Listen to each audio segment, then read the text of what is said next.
messieurs, bonjour et bienvenue aux prestigieux Jeux Olympiques qui rassemblent aujourd'hui les meilleurs athlètes de leur génération, les photons. Sans plus tarder, nous allons à présent introduire nos deux concurrents dans ces épreuves épiques. Et c'est tout à fait épatant, car on ne recense aucun corps se déplaçant plus rapidement qu'eux. Afin de bien les distinguer, nous avons ici le photon jaune qui détient une longueur d'onde avoisinant les 570 nanomètres et qui appartient donc à l'équipe de la lumière jaune. On peut alors les distinguer de son adversaire, membre de l'équipe de la lumière bleue qui possède une longueur d'onde de 500 nanomètres environ.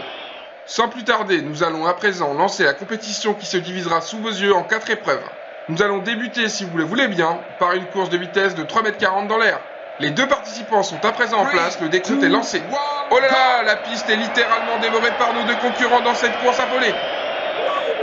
Ce qui se passe aujourd'hui est tout à fait extraordinaire, car nous observons ici, aux Jeux Olympiques, une égalité parfaite entre nos deux participants. Dans une course effrénée où la vitesse est restée constante, les photons ont mis exactement 10,2 milliardièmes de seconde. Les juges m'indiquent que cela correspond à 299 792 458 mètres secondes. Il semblerait que cette égalité parfaite agace un de nos concurrents. Par conséquent, et dans le but de les départager, le photon bleu se propose de réaliser une course tout à fait surprenante où il affrontera sur 80 cm son adversaire placé dans l'eau, tandis que le photon jaune restera dans l'air. Mesdames et messieurs, nous y sommes. Nos deux compétiteurs sont en place pour lancer le second duel. 3, 2, 1, go! Et finalement, chers téléspectateurs, dans cette course des plus originales, le vainqueur de cette épreuve est le photon situé dans l'air dévoilant encore un compteur avoisinant les 300 000 km/s. Par ailleurs, on recense au compteur de notre extravagant participant une vitesse de seulement 225 563 km/s. Il a été 1,33 fois plus lentement.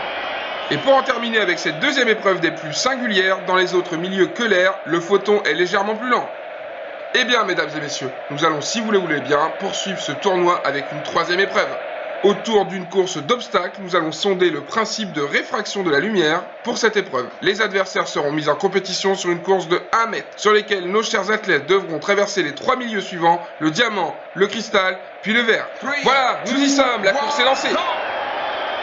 Chers téléspectateurs, nous vivons aujourd'hui une journée bien mouvementée.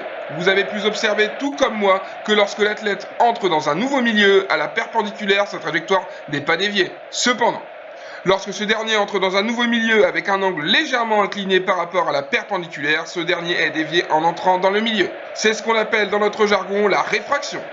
Mais sans plus tarder, le second concurrent se met en piste. Eh bien, je dois dire qu'ici l'ambiance est à l'ébahissement général face à ce faux départ bien surprenant. En effet, le photon bleu n'a pas affronté le second obstacle à la perpendiculaire, ce qui l'a déstabilisé tout au long de son parcours. C'est ainsi que de façon tout à fait incroyable, ce dernier a rebondi sur l'obstacle au lieu de les franchir. Il est bien connu dans ces épreuves, si les angles d'arrivée de nos athlètes sont trop abrupts, ils subissent une réflexion et ne traversent pas le milieu. Ce dernier rebondissement apporte une avance considérable à l'athlète photon jaune. Mais notre second athlète semblerait tout autant déterminé à vaincre son adversaire. Chers téléspectateurs, trêve de balbutiement, l'épreuve finale va être annoncée. Durant cette course de voilier, nous allons observer le comportement de nos photons lorsque ces derniers sont en mouvement à bord du référentiel distant. Oh là là, c'est dans une ultime stupéfaction que se clôture ces JO, mesdames et messieurs. Nous venons d'assister aujourd'hui à un spectacle des plus originales. Au cours de cette étape finale, le photon bleu n'est pas parvenu à faire fonctionner son voilier, mais, et cela sans jamais se décourager, a tout de même continué la course et est arrivé en même temps que son adversaire sur la ligne d'arrivée. Nous appréhendons ici l'un des principes fondamentaux de la relativité restreinte d'Albert Einstein, ce qui semble provoquer un léger désordre du côté de nos juges. En effet, ces derniers ont alors recensé à l'aide des chronomètres disposés respectivement à bord du voilier du photon jaune et celui à bord du voilier du photon bleu, que le temps s'était écoulé plus lentement à bord du voilier en mouvement que celui resté immobile. Autrement dit, quelqu'un à bord du voilier en mouvement va vieillir moins vite que quelqu'un à bord du voilier immobile. Mesdames et messieurs, suite à ces considérables rebondissements et en guise de conclusion, et ce malgré l'incontestable volonté du photon bleu, les juges ont statué sur la victoire du photon jaune.